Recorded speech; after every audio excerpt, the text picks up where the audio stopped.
सिंहासनगता नित्यम पद्माश्रित करद्वया शुभदास्तु सदा देवी स्कंदमाता यशस्विनी। माँ दुर्गा जी के 5वें स्वरूप को स्कंद माता के नाम से जाना जाता है और भगवान शिवजी और माता पार्वती के पुत्र भगवान स्कंद कुमार कार्तिकेय नाम से भी जाने जाते हैं।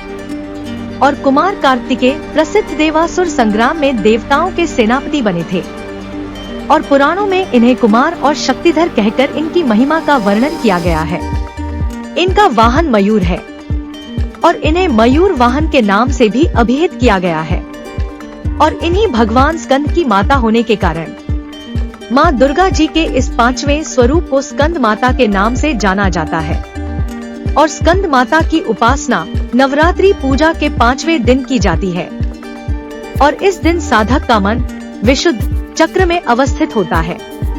स्कंद माता के विग्रह में भगवान स्कंद जी बाल रूप में इनकी गोद में बैठे होते हैं और स्कंद मातृ स्वरूपिणी देवी की 4 भुजाएं हैं। ये दाहिनी तरफ की ऊपर वाली भुजा से भगवान स्कंद को गोद में पकड़े हुए हैं और दाहिनी तरफ की नीचे वाली भुजा जो ऊपर की ओर उठी हुई है उसमें कमल पुष्प है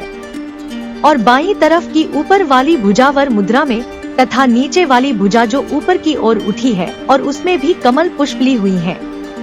स्कंद माता का वर्ण पूर्णतः शुभ्र है और माता कमल के आसन पर विराजमान रहती है। इसी कारण से इन्हें पद्मासना देवी भी कहा जाता है और इनका वाहन भी सिंह है। नवरात्र पूजन के 5वें दिन का शास्त्रों में पुष्कल महत्व बताया गया है और 5वें दिन के चक्र में अवस्थित मन वाले साधक की समस्त बाह्य क्रियाओं एवं चित्त वृत्तियों का लोप हो जाता है और साधक विशुद्ध चैतन्य स्वरूप की ओर अग्रसर हो रहा होता है और साधक का मन समस्त लौकिक सांसारिक मायावी बंधनों से विमुक्त होकर पद्मासना मां स्कंद माता के स्वरूप में पूर्णतः तल्लीन होता है और इस समय साधक को पूर्ण सावधानी के साथ मां स्कंद माता की उपासना की ओर अग्रसर होना चाहिए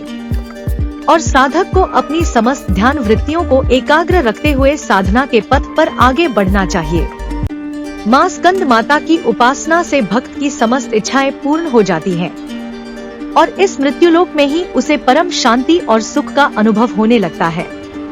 और भक्त के लिए मोक्ष का द्वार स्वयमेव सुलभ हो जाता है। स्कंद माता की उपासना से बाल रूप भगवान स्कंद की उपासना भी स्वयमेव हो जाती है और यह विशेषता केवल इन्हीं को प्राप्त है। अतः साधक को स्कंद माता की उपासना की ओर विशेष ध्यान देना चाहिए और सूर्य मंडल की अधिष्ठात्री देवी होने के कारण इनका उपासक अलौकिक तेज एवं कांति से संपन्न हो जाता है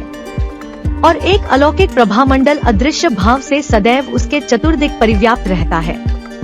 और स्कंद माता का यह प्रभा मंडल प्रतिक्षण साधक के योगक्षेम का निर्वहन करता रहता है।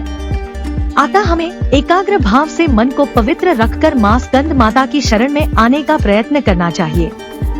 और इस घोर भवसागर के दुहकों से मुक्ति पाकर मोक्ष का मार्ग सुलभ बनाने का इससे उत्तम उपाय दूसरा नहीं है।